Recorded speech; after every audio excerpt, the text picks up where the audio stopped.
नमस्कार। आज के इस खास एक्सप्लेनर में हम एक ऐसे उभरते हुए संकट की बात करेंगे जिसने दुनिया भर की स्वास्थ्य प्रणालियों की नींद उड़ा दी है।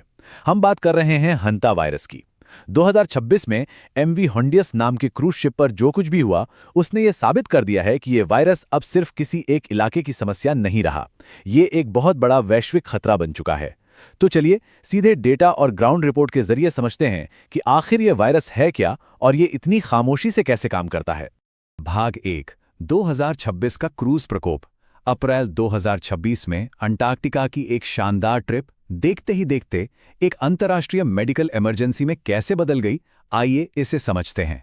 हुआ कुछ यूं था कि अप्रैल 2026 में एक डच जहाज ने अर्जेंटीना के उशवाया से अपनी यात्रा शुरू की। लेकिन रिपोर्ट बताती है कि क्रूज पर चढ़ने से ठीक पहले कुछ लोग संक्रमित चूहों वाले इलाकों के संपर्क में आ गए थे और फिर जहाज पर 9 से ज्यादा पुष्ट मामले सामने आ गए। हालात इतनी तेजी से बेकाबू हुए कि मरीजों की जान बचाने के लिए उन्हें रातों रात अमेरिका, स्पेन और दक्षिण अफ्रीका जैसे देशों में एयरलिफ्ट करना पड़ा। जरा सोचिए, एक छुट्टी मनाने निकले लोग अचानक एक ग्लोबल रेस्क्यू ऑपरेशन का हिस्सा बन गए। अब ये संख्या देखिए, 38 से 40%। सच कहूं तो ये आंकड़ा डराने वाला है। यही वजह है कि WHO अचानक से इतना सतर्क हो गया था। ये 38 से 40% इस वायरस से होने वाले पल्मोनरी सिंड्रोम यानी फेफड़ों की बीमारी से जुड़ी मृत्यु दर है। एक बार जब ये वायरस शरीर पर हावी हो जाता है ना, तो बचने की संभावना बेहद कम हो जाती है, बिल्कुल ना के बराबर। ये कोई आम संक्रमण नहीं है, ये सच में एक जानलेवा पैथोजन है। और अगर इस प्रकोप की मानवीय कीमत की बात करें तो शुरुआत में ही इसने 3 लोगों की जान ले ली। ये दुखद सिलसिला एक डच कपल की मौत के साथ शुरू हुआ था। इन 3 मौतों ने तुरंत WHO और सीरीजी को हाई अलर्ट पर ला खड़ा किया।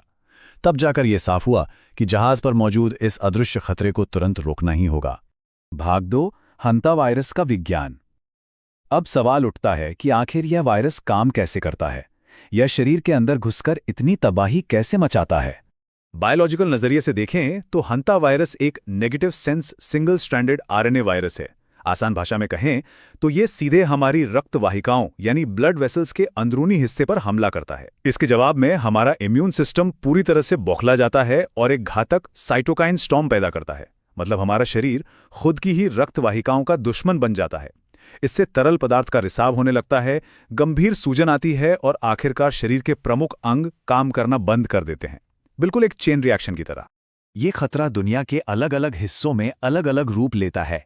इसे मुख्य रूप से 2 हिस्सों में बांटा गया है।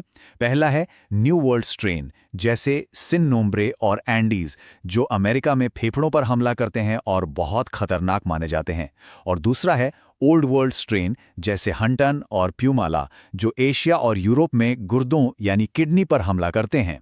ये स्पष्ट रूप से दिखाता है कि अलग अलग क्षेत्र कैसे इस वायरस के अलग अलग और गंभीर रूपों का सामना कर रहे हैं। भाग 3, संक्रमण और फैलाव के तरीके। ये वायरस शरीर के अंदर घुसता कैसे है? इसका तरीका क्या है? इस वायरस के काम करने का तरीका बेहद खामोश और अदृश्य है। देखिए, इसके चरण बहुत साफ हैं। सबसे पहले एक संक्रमित चूहा, जो खुद बीमार नहीं होता, अपने मूत्र या मल से वायरस को बाहर निकालता है। फिर वे स्राव सूख जाते हैं। तीसरा और सबसे घातक कदम, जब उस जगह पर कोई हलचल होती है, जैसे मान लीजिए कोई सफाई कर रहा हो, तो ये सूखे कण हवा में उड़ने लगते हैं। इसे एरोसोलाइजेशन कहते हैं। और अंत में इंसान अनजाने में उन कणों को सांस के जरिए अंदर खींच लेता है। लोगों को भनक तक नहीं लगती कि उन्होंने अभी अभी एक जानलेवा वायरस को अपने अंदर ले लिया है। और यहीं पर इस पूरे मामले का सबसे भयानक सच सामने आता है, एंडीज वायरस। जी हाँ, ये एकमात्र ऐसा स्ट्रेन है जो एक इंसान से दूसरे इंसान में फैल सकता है। ये इस दक्षिण अमेरिकी एंडीज स्ट्रेन की सबसे खतरनाक खासियत है। और यही वो कारण है जिसने साफ कर दिया कि एमवी होंडुरस क्रूज पर असल में क्या हुआ था। करीबियों के संपर्क में आने से ही ये प्रकोप एक यात्री से दूसरे यात्री में फैल गया था। भाग 4, प्रमुख लक्षण और खतरे। वायरस के संपर्क में आने के 1 से 8 हफ्ते बाद शरीर में क्या क्या होता है, आइए उसे समझते हैं। ये दोनों सिंड्रोम मानव शरीर को बिल्कुल अलग-अलग तरीके से तबाह करते हैं। एक तरफ है एचपीएस यानी पल्मोनरी सिंड्रोम। इसमें शुरुआती बुखार और बदन दर्द के बाद अचानक से भयंकर खांसी शुरू होती है, सांस फूलने लगती है, फेफड़ों में पानी भर जाता है और इंसान शॉक में चला जाता है।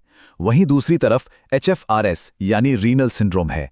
इसमें शरीर पर दाने निकलना, आंतरिक ब्लीडिंग, यूरिन का कम होना और अंत में किडनी का पूरी तरह से फेल हो जाना शामिल है। सोचिए, एक ही वायरस लेकिन शरीर के सिस्टम को बंद करने के दो पूरी तरह से अलग और खौफनाक तरीके। अब सबसे कड़वी सच्चाई, आज की तारीख में मेडिकल साइंस के पास इसका कोई पक्का इलाज नहीं है, कोई विशिष्ट एंटीवायरल दवा नहीं है और न ही कोई वैक्सीन अप्रूव्ड है। मरीज को तुरंत आईसीयू में शिफ्ट करना पड़ता है। इलाज सिर्फ और सिर्फ शुरुआती सपोर्ट पर निर्भर करता है, जैसे ऑक्सीजन देना, बहुत गंभीर मामलों में ईसीएमओ मशीन लगाना और किडनी फेल होने पर डायलिसिस। मतलब सही समय पर शुरुआती मदद मिलना ही जिंदगी बचाने का इकलौता रास्ता है। भाग 5, भारत की स्थिति और रोकथाम। अब बात करते हैं कि इस ग्लोबल खतरे के बीच हमारा देश कहां खड़ा है। देखिए, यह खतरा भारत के लिए कोई नई बात नहीं है। रिपोर्ट बताती है कि भारत में चूहों की एक बहुत बड़ी आबादी है, खासकर राजस्थान के जोधपुर जैसे रेगिस्तानी इलाकों में। ये एक तरह का सोया हुआ खतरा है जो जलवायु परिवर्तन और तेजी से हो रहे शहरीकरण की वजह से और भी बड़ा होता जा रहा है। ध्यान देने वाली बात यह है कि 2026 में स्वास्थ्य मंत्रालय ने इसे लेकर एक अलर्ट भी जारी किया था। होंडियोस क्रूज से लौटे 2 भारतीय क्रू मेंबर्स की कड़ी निगरानी की गई थी। यह इस बात का साफ सबूत है कि यह खतरा अब हमारी दहलीज पर आ चुका है। तो इससे बचने का रास्ता क्या है? पब्लिक हेल्थ प्रोटोकॉल इस मामले में बहुत सख्त हैं। सबसे जरूरी नियम, कभी भी, और मेरा मतलब है कभी भी, चूहों के मल या मूत्र को सूखी झाड़ू या वैक्यूम से साफ नहीं करना चाहिए। क्यों? क्योंकि इससे वही जानलेवा एरोसोलाइजेशन होता है, वायरस हवा में घुल जाता है। ये एक ऐसी गलती है जो सीधे मौत का कारण बन सकती है। इसके बजाय हमेशा 10% ब्लीच वाले पानी और गीले पोछे का इस्तेमाल करना चाहिए। बंद जगहों की सफाई करते वक्त N95 मास्क और दस्ताने पहनना बहुत जरूरी है।